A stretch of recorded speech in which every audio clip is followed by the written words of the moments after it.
Buenas tardes, estimados estudiantes. El día de hoy vamos a trabajar lo que es el capítulo 4 de literatura. Ya tengo dificultad con el internet, es por eso que estoy grabando la clase. Muy bien, entonces empezamos ya todos ustedes con su libro y yo aquí. Muy bien, el día de hoy vamos a hablar acerca de la narrativa barroca. Ya, cuando nosotros nos referimos a la literatura barroca, realmente tiene relación con lo exagerado, es decir, si nosotros vemos un muro, ya ese muro lo vamos a ver muy decorado, ya, es como que no se van al extremo de la decoración. Bueno, entonces, en España, ya, va a haber una especie de oposición, tanto un enfrentamiento entre realismo, ya, lo que pasa en la realidad, contra el idealismo, es decir, lo que se idealiza o qué es lo que se pretende. Entonces vamos a ver que en ese tiempo estaban de moda los caballeros, ¿es así? Entonces, los caballeros eran parte real y por ahí a alguien se le ocurrió decir, ¿no? Pero ¿por qué estos caballeros idealizan tanto? Quieren buscar a una princesa con quien casarse, quieren heredar reinos, fortunas, ¿no? Y aquí pues entra a tallar un personaje muy importante, que es el Quijote, ¿no? Y cuyo autor, Miguel de Cervantes Saavedra, va a llevar a la cumbre de la literatura universal a esta obra, ¿ya? Y también va a catalogar, es decir, como que va a poner las bases para la literatura española, más que nada española y luego ya universal. ¿Por qué? Porque la literatura española no solamente se queda en España, sino que también viaja, ¿no es así? Por ejemplo, América Latina, América Central, donde está México, ¿no? Y a diferentes lugares donde se habla pues el castellano, ¿ya? Entonces vamos a tener el ingenioso Hidalgo Don Quijote de la Mancha como la obra cumbre de esta época, del barroco hispánico. Muy bien, ahora vamos a ver quién fue Miguel de Cervantes Saavedra. Saavedra fue un hombre, en este caso Cervantes Saavedra, fue un literato, ya, pero antes de ser literato, ¿no? Él pues trabajaba es decir, como una especie de cobrador de impuestos, ya, por todos los lugares, ya, de España. Luego, ya se va a enrolar a la Armada Española, que es el ejército español, ¿no? Y ahí pues va a participar, ¿no? En la gran batalla, que es la batalla de Lepanto. En esta batalla no va a perder un brazo, porque eso no fue lo que pasó, ¿no es así? Solamente sufrió una herida, eso sí, profunda, ya en el brazo derecho, producto de ello que muchas veces no podía mover ese brazo, ¿no? Y ahí pues viene el apodo que se dice el Manco de Lepanto, ¿ya? Muy bien, entonces seguimos en la batalla de Lepanto, que es donde comienza el declive del poderío turco. En este caso, los españoles van a pelear en contra de los turcos para sacarlos de España, ¿ya? Aquí se formaban el Frente Cristiano, la Marina Española, el Estado del Vaticano y el Estado de Venecia. Fue allí donde Cervantes, a consecuencia de un disparo de arcabuz, ¿ves?, recibido en el pecho y en el brazo izquierdo, perdió gran parte de la movilidad de este, por lo que fue llamado el Manco de Lepanto. El 26 de septiembre de 1575, cuando regresaba a España, los corsarios asaltaron su barco en la desembocadura del río Ródano, le apresaron y llevaron a Argel, donde sufrió 5 años de cautiverio. Cervantes quedó libre después de que unos frailes trinitarios pagaran por él un rescate. El 19 de septiembre de 1580, a su regreso a Madrid, encontró a su familia en la ruina. Entonces este hombre, a pesar de haber escrito una obra cumbre, siempre la pobreza le ha seguido, ¿no? Qué triste. Muy bien, entonces los corsarios vienen a ser como que una especie de enemigos, ¿no?, de rey. Le asaltan el barco, se lo apresan, ¿no? Y se lo llevan preso. Muy bien, ahora vamos a ver, el Quijote tiene en este caso dos partes, ¿ya? La primera parte, que fue el éxito, en que se publicó en 1605, ya esta tuvo éxitos, ¿no?, rotundos, pero lamentablemente como la familia estaba en apuros económicos, Bueno, pues no, él trata de vender y vender y lamentablemente es para pagar la deuda, ¿no? Luego sigue escribiendo novelas ejemplares, El viaje del Parnaso, 8 comedias y 8 entremeses y la segunda parte del Quijote. El triunfo literario no lo libró de sus penurias económicas, es decir, todos compraban sus libros, pero a pesar de tener una venta, ¿no?, exclusiva de sus libros, pues no podía salir de la ruina, porque tal vez la deuda era mucho más, ¿no? Dedicó sus últimos meses de vida a los trabajos de Persíles y Segismunda, de publicación póstuma en 1617, es decir, después de su muerte, alguien ha llegado a él, publica esta obra, ¿es así? Murió pobre en Madrid el 23 de abril de 1616 y fue enterrado de caridad. Imagínense, ¿eh? Un gran personaje, inclusive podemos destacar que el 23 de abril se celebra el día en este caso del idioma, ¿no? Y cómo este personaje que ha dado tanto, ¿no?, que hablar, ha vendido tantas obras y que sus obras son conocidas a nivel mundial, especialmente el Don Quijote de la Mancha, puede morir así tan pobre, ¿no?, y abandonado y haciendo una colecta para enterrarlo. Qué triste. Muy bien. Pasamos entonces ahora al análisis o de qué trata esta obra. El ingenioso hidalgo Don Quijote de la Mancha. Entonces dice, el Quijote narra la historia de un hidalgo manchego, ¿ya?, de unos 50 años que se vuelve loco por leer muchos libros de caballerías. El protagonista llega a creer que las narraciones caballerescas relatan sucesos reales y decide salir de su aldea en busca de aventuras similares a las de sus héroes literarios, con el objetivo de desfacer agravios, enderezar entuertos y proteger doncellas. Entonces, en este caso, Quijote sale con ese objetivo, ¿ya? Él no se cree un caballero más, pero al no tener armamento, tampoco o armadura, ¿no? Al no tener, por ejemplo, una formación, él dice, no, yo por el hecho de haber leído tantos libros, ya pues se cree como que un caballero más, ¿ya? Entonces, ¿a qué voy a ir a este mundo? Dice, ¿no?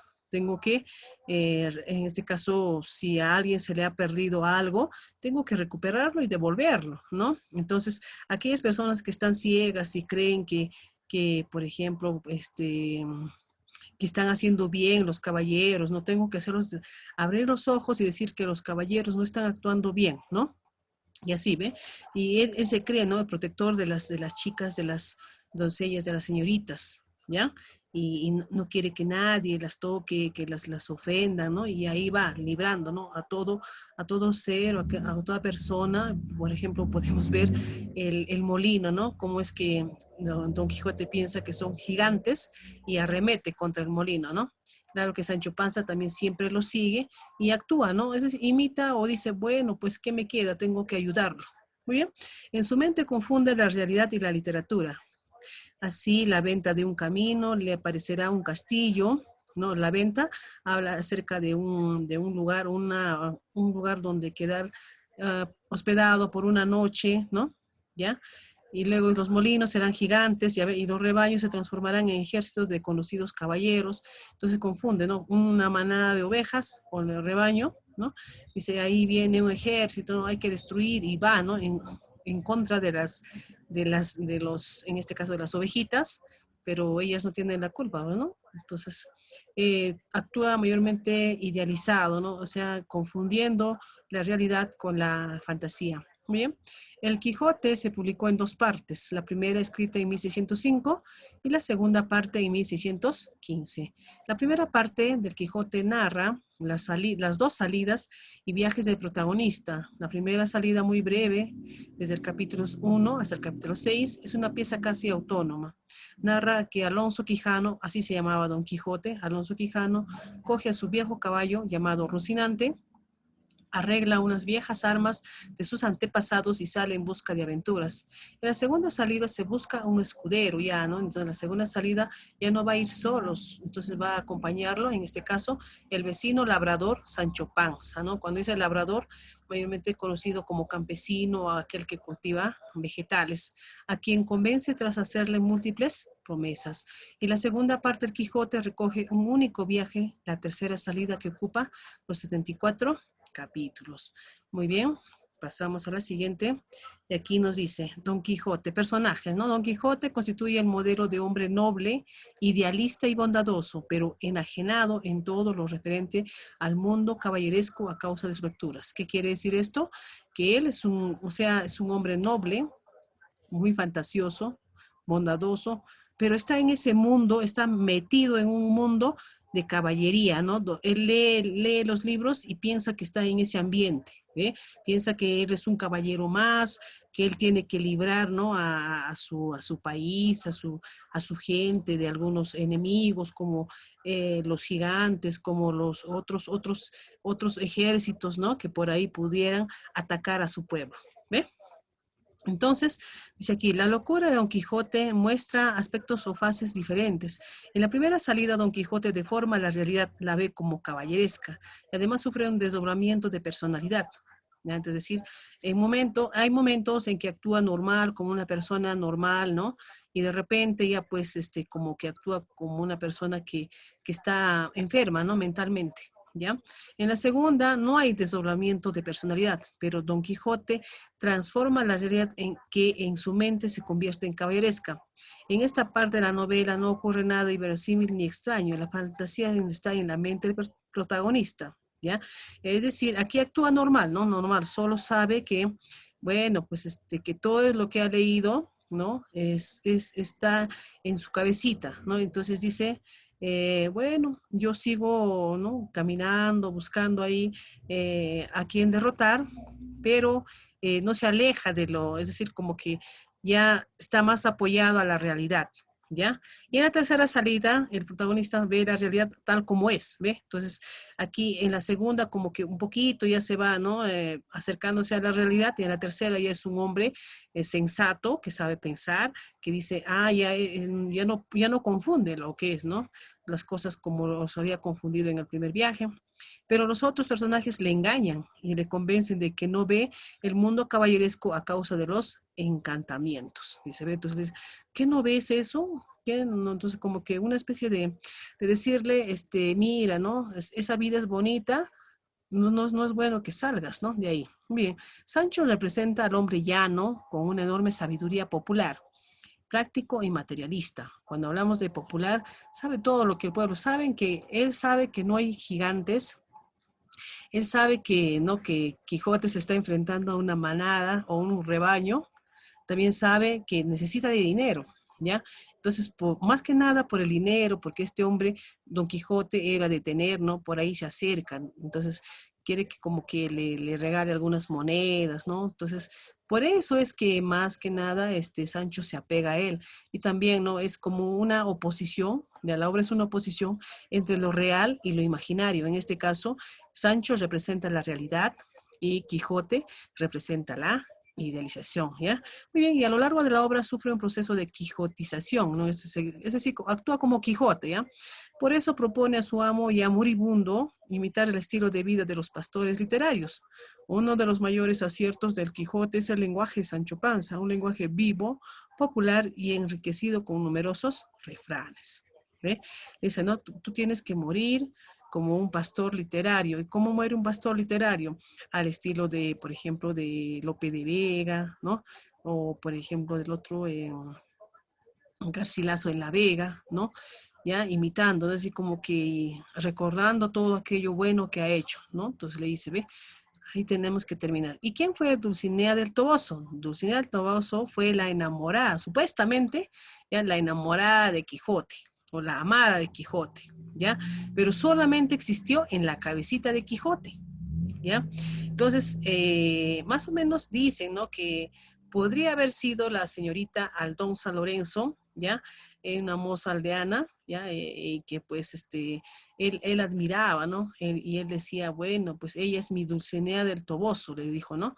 Claro que su verdadero nombre era Aldonza Lorenzo, ¿ya? Muy bien, y aquí tenemos el narrador, ¿ya? ¿Cuál es la importancia del narrador? El narrador, ya, tal vez el aspecto más innovador de la forma narrativa en el Quijote sea la forma de presentar al narrador. ¿Quién cuenta la historia de Don Quijote y Sancho Panza? Dos narradores, el misterioso Cide Hamete Benengalí, a quien nunca leemos directamente, pues su manuscrito original está en árabe, y un narrador anónimo que habla a veces en primera persona, pero más frecuentemente desde la tercera de los narradores omniscientes. Cuando hablamos de omniscientes, es decir, aquel narrador que sabe todo, cómo actúa su personaje, qué es lo que hace, todos los pasos que da el personaje, ahí están, ¿no? Presentes en esta obra. ¿Ya? Quien supuestamente traduce al español, adapta, edita y a veces comenta el manuscrito de aquel. Ya, entonces, como ustedes pueden ver, ya, ¿por qué? Ustedes me dirán, pero ¿por qué fue escrito en árabe si estaba en un lugar español? ¿No? Entonces, dice como en el país de España, pero escrito por un árabe, es que hay que recordar que en ese tiempo se estaba dando, ya, en este caso, ya, estábamos votando, por así decirlo, ¿no? A todos los musulmanes, a los moros, a los árabes, que todos son uno solo, no es como que tener diferente nombre, ¿ya? Lo estaban votando de España. Es decir, España estaba recuperando todos los lugares donde los árabes habían invadido y pues por eso es que se encuentra, ¿no? En este manuscrito original se encuentra pues en árabe. ¿Ya? Y un narrador anónimo, dice por ahí, ¿ya? Entonces, por ahí fue escrito, pero ya, ¿no? A través que avanza esto, se va traduciendo al español, ¿ya? Y por eso se dice el misterioso Cide Hamete Ben Ali, es el primero, ¿ya?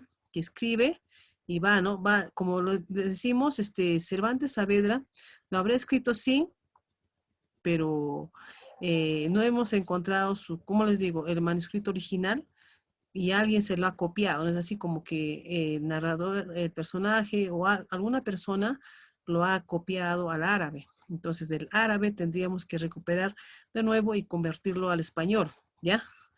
Por eso dice aquí, ve, supuestamente, ¿no? Entonces, no está seguro que esta persona haya escrito, ¿no? Haya narrado, ¿ya? Traduce al español. Muy bien, entonces aquí adapta, edita y a veces comenta el manuscrito de aquel. Ahora nos vamos a ir a una especie de análisis interior, ¿no? Está en una estructura de caja china. ¿Por qué decimos caja china? Porque tiene una sorpresa, es decir, como que es como que un laberinto, algo que tiene que buscar claves, de ver una forma de cómo abrir esa caja, porque así por así no se puede abrir la caja china, ¿ya? Eso fue lo que dijo Vargas Llosa, ¿no es así? La historia de que los lectores leemos está contenida dentro de otra, anterior y más amplia, que solo podemos adivinar. La existencia de estos dos narradores introduce en la historia una ambigüedad y un elemento de incertidumbre sobre aquella otra historia, la de Cide Hamete Benengalí, ¿no? Algo que impregna a las aventuras de Don Quijote y Sancho de un sutil relativismo que contribuye a darle autonomía y una personalidad original. Pero estos dos narradores no son los únicos que cuentan en esta novela. Muchos personajes los sustituyen refiriendo sus propios percances a los ajenos. Entonces cualquiera, ¿no? Que se esté acercando a esta novela, bueno, hoy en día ya como que esto ya se va discerniendo, se va encontrando, ¿no? Los narradores y todo eso, pero en ese tiempo ya algunos narradores trataban, ¿no? De decir, bueno, pues es que yo lo escribí, ¿no? Yo lo hice, ¿ve? Entonces, ¿pero por qué lo hicieron? Porque como digo yo, en ese tiempo había una guerra entre España, que estaba votando a todos los árabes, y los árabes que no querían irse y se apropiaban muchas veces de estos manuscritos, ¿ya? Entonces, por ahí como que hay un conflicto, ¿ya? Pero de que lo ha escrito este hombre, en este caso Miguel Cervantes Saavedra, de eso sí estamos seguros, ¿ya? Pero de ahí a que entra el narrador a tallar, ya hay todavía una especie de, no como que no hay una lógica ya de decir quién fue el narrador, ya. El narrador, como les digo, es una persona que ya introduce su parte dentro de la obra, ya. Y claro, no en este caso cambiando casi nada. Muy bien. Entonces, chicos, o les he dado un poquito a entender lo que es la narrativa barroca, y hemos hablado de Miguel de Cervantes Saavedra y también hemos hablado de su obra cumbre, que es el ingenioso hidalgo Don Quijote de la Mancha. Entonces, el trabajo del día de hoy para ti va a ser lo que es elaborar una infografía acerca del tema, ¿ya? Y ya el día de mañana, miércoles, estaríamos respondiendo las preguntas propuestas. Tengo problemas con la señal y siempre me ha pasado esto. Entonces, para librarnos de eso, yo quiero que me elaboren de la infografía, ¿ya? Y también estudies este video o repases para una pequeña práctica que se te va a dar el próximo martes, ¿ya? Entonces, hemos compartido esta clase, ¿ya?